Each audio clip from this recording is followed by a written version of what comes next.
Hey everybody, welcome back to Noggin Notes. This is the stuffed nose version. My name is Jake Wiskershin. I'm the host, and I'm a little bit under the weather, which is why my voice sounds like I've been practicing for old-time AM radio. Today's version of Noggin Notes is me interviewing two amazing human beings who work for the Volunteers of America. I speak with Pat Cashell, who runs the whole operation, and Austin Pollard, who does outreach, and they share their incredible stories of personal struggle with addiction and homelessness, and then how they're helping others with their addiction and homelessness through what they do with Volunteers of America. So I'm not gonna talk anymore. The podcast is a little over an hour of interview, and it's just amazing. I came out a changed individual with a different interpretation of a lot of things, and I was really thankful for the opportunity to chat with these guys, and I see more conversations in the future. I'm really excited about that. So this is brought to you by Zephyr Wellness, of course. It's our company here in Reno and Sparks, Nevada. We do outpatient mental health counseling. Check out zephyrwellness.org to find out what we do. I think we're really special, and I think you should too. Tell a friend. And also, we're sponsored by Audible. If you don't know Audible is audiobooks for the most part. They also have an expansive collection of other audio content. And right now, we've got a partnership with Audible where you can go to audibletrial.com/nogginnotes and enroll in your free 30-day trial. You get a free audiobook with that trial. And even if you cancel, you get to keep the audiobook. So it's audibletrial.com/nogginnotes. Enroll, helps us out. It helps you out because it feeds and enriches your noggin with some great audio content, and the world becomes a better place because we all get more learned. audibletrial.com/nogginnotes. Thanks. I'm going to go take a SEPA call and probably some Dayquil, and you can listen to the rest of the interview. Enjoy. Well, listening audience, we have a real treat this week. We got two gentlemen. I can use gentlemen, right? You guys are gentle. Sounds about right. Yeah. Two fellows with me this week. Pat Cashell. Say hi, Pat. Hi, how's it going? I'm great. Thanks. Good. And Austin Pollard. Hello. Hello. And they're both here from the VOA, acronym for Volunteers of America. There's veterans involved. You're a veteran.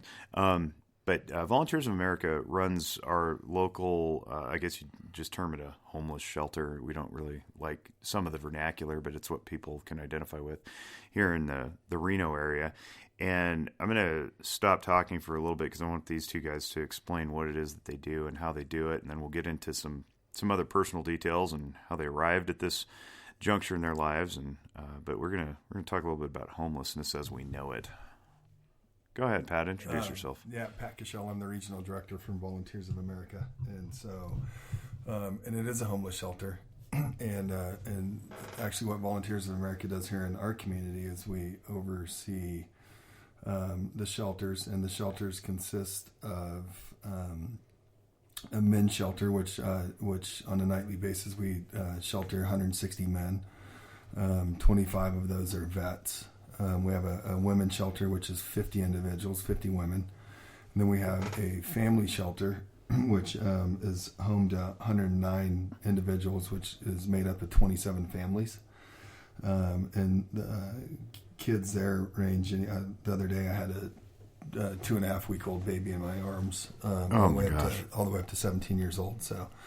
So and then so those are the three main shelters, but then we have an overflow shelter, which is about a mile off campus, because when I first took over 5 years ago, it was a seasonal shelter. It was just a winter overflow shelter, but as we've grown, as the homeless population's grown, we've had to extend that to 365 days a year. So there's another 150 individuals that we bus over to this warehouse where they are able to stay at night and get out of the elements. So while we're talking numbers here, I want to hover on this for a second.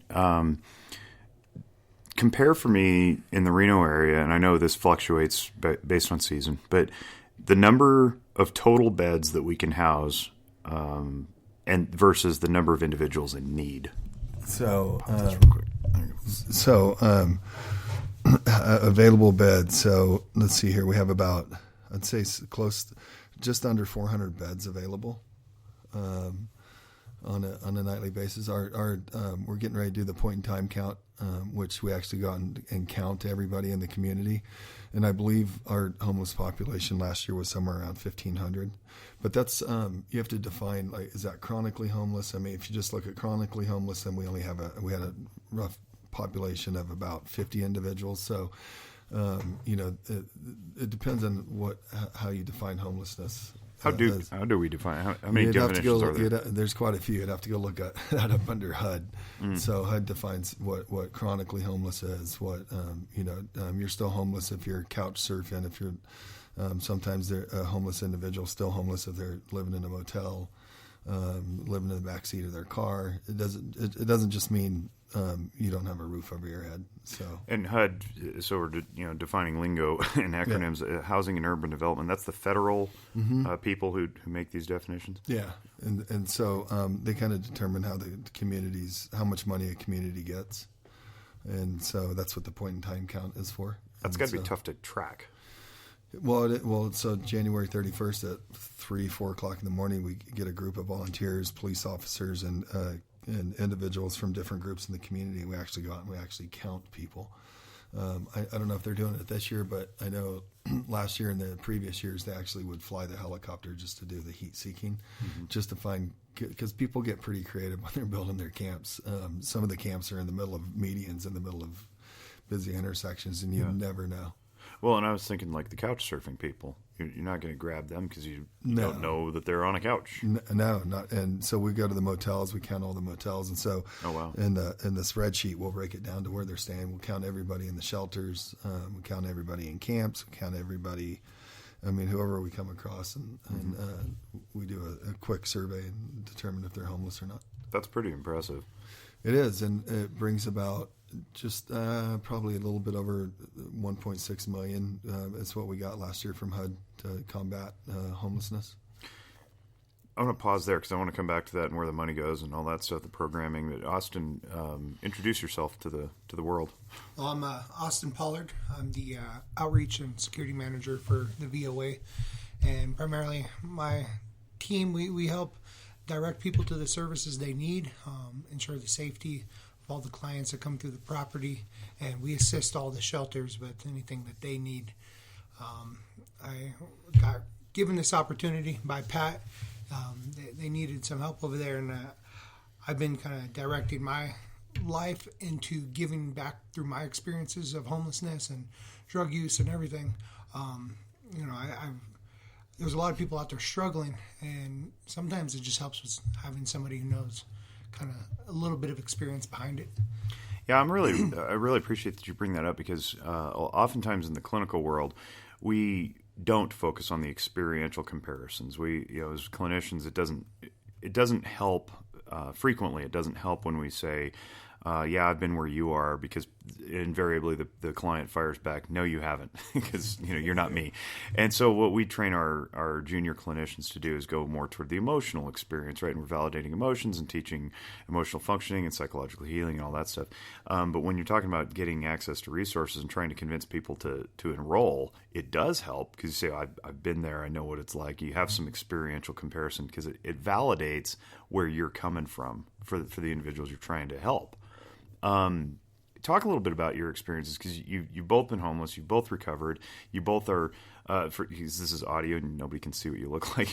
We'll put up pictures, but you're both very well-adjusted, clean-cut individuals who look bright in the eye and like you have a very striking. I mean, I'm embarrassed to even be in this group because I am not good looking, and. But yeah, it's overwhelming. It's like I'm facing Magnum from Zoolander times 2. No, but I haven't always been this handsome. Obviously, my travels of my past history involves meth addiction, 10 years of addiction to meth, and and that's where I was going with that, right? It's not really attractive. Yeah, and I think it helps to not only bust up the myth of what a recovering drug user looks like visually, but it also gives hope. that people who may wake up one day and look at themselves in the mirror and go, "My God, I can't do this anymore. I'm going to die." Yeah. They can look at you two, and you're about a generation apart. How old are you, Bob? I'm 52. Yeah, and Austin, you're 34. 34. Yeah, so and both look younger than your stated age, which is really nice. So there's not only is recovery possible and all the mental stuff that goes along with it, finding peace and a job and purpose in life and family and all that stuff, but really physical health too. Like that played a huge role. And so it's fun. Some of the things I want to touch on is during my meth addiction, it was kind of the explosion of like the internet era, like is when surfing the net really. And so obviously I had tons of time on my hands as a meth addict, and would surf the internet and I'd actually kind of self-diagnose my meth addiction and what I had to look for as a future. And my future, if I listened to all the BS on the internet and everything I read, it was really dim and didn't give me much hope. That's back when we had the poster, The Faces of Meth. And, yeah. And you look at that kind super of stuff negative. and you're like, and you think, this is the best it's going to get? And I might as well just continue down that path. And I don't want to say it definitely fueled it. Like, I mean, I didn't realize what they meant by when they said you're creating holes in your brains. I literally back then thought I was creating holes in my brain. Yeah. It was like this stuff was eating my brain. But it's just killing brain cells and, serotonin levels and stuff like that. And so, but what I love about my stories that have come out of that, and I can tell you, like, if you read the internet, when I read the internet back then, it was like, you'll never experience happiness again. You'll have to medicate on antidepressants the rest of your life. And that's simply not true. None of that's true. It's just BS. Mm-hmm. And what really got me on the right path was exercise and fitness and becoming healthy. And once you see those small changes start coming in your life, it's motivating. It's like, God, this is working. It's like all that stuff I read is just BS, and it's like, it's not true. And I want people to know that, like, you can recover, and you can recover 120%. In fact, I embraced my addiction, and it actually gave me the life I have today. And it humbled me, and it gave me an appreciation for life, and we can get into that too, and help you understand. Like, my upbringing was really nice. My dad owned casinos, and I had a money tree in my backyard, and so I didn't have any of those. I was never taught work ethic, or like everything was handed to me, and I didn't have an appreciation. I didn't know who my friends were. I didn't know if they were coming because I had the boats and the toys and the house at the lake at an early age, and so I just my addiction humbled me and brought me to my knees, and it taught me a lot. So, do I recommend you go through my road to humble yourself? Absolutely not. But hopefully you'll listen to my stories and actually learn from it, and maybe not go down that path. Yeah, a couple things I want to touch on there was one, the messaging, right? I think when we think about the war on drugs, and I don't want to go down that path because it's not working. We know that. It's just an incredible waste of resources. But I think the idea at the outset, if I understand it correctly, was the messaging was supposed to be a deterrent. But it didn't do anything for the people who were already addicted. And then all they see is bleak, lack of opportunity. And so if you don't get that messaging in front of the 7-year-old and scare them out of experimentation, what you do is you end up having an inverse effect on people who are already down the path, saying, well, nope, you're screwed. And I felt totally hopeless. Totally hopeless. And it was just like, this is the best it's going to get. So I'll just stick with that. I think one thing, like everyone says it's a drug problem, but the drugs aren't the problem. The thing is that they work. Right. The problem is, like, for me, it was stuff that was going on inside. Like, my younger life, I didn't really experience too much with it. But once I got out of the Marine Corps, alcohol, pain pills, everything started taking over. It's because I had some internal stuff that I have not coped with. And that was my coping mechanism. That was my way to get through a day without feeling. And then it just progressively got worse and worse because that's all I knew. As I started addressing those things, that's what pulled me out. So, like, one thing I really feel strongly with, it's not the drugs. It's how we're dealing with ourselves. And, what was really cool, Pat's talking about fitness and everything. One thing that's helped pull me through it, because exercise, everything has been important to me, but it's also surrounding yourself around other people who will lift and inspire you. And I had the benefit of seeing Pat speak in one of my classes at UNR, Daniel Fred's class, and I met him. I had also had coffee with Grant, and they're very big in their recovery, and they focus like fitness and just doing